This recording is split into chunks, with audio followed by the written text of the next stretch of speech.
What did Camus mean by revolt in the myth of Sisyphus? What are some ways to revolt without being destructive? Or should one simply be a good ant? Thank you. Well, that's 19K Mitch. Well, the first thing I should say about that is it's not so simple to be a good ant. Like, I think being a good ant is better than just being a chaotic and useless ant. And so you should probably go from chaotic and useless ant to good ant. That's a process of maturation. That's what happens when you move from being a child to an adolescent to a young adult. You adopt the strictures and responsibilities of your culture to discipline yourself. Now, if you stop at the point where you're a good ant, well, then I think, that's not so good. Then you're an avatar of the pathologies of your culture as well as an avatar of the virtues of your culture. So, but it's fighting against mere enculturation that's not virtue. That's failure. That's just failure to mature. That was actually one of Nietzsche's questions of conscience. Are you leading or are you just running away?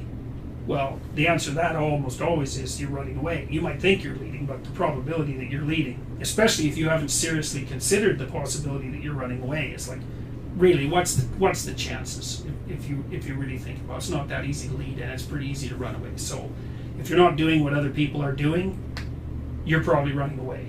And you might say, well, that's pretty rough. It's like, fair enough, if you've got some absolutely unique destiny that you have to manifest, more power to you.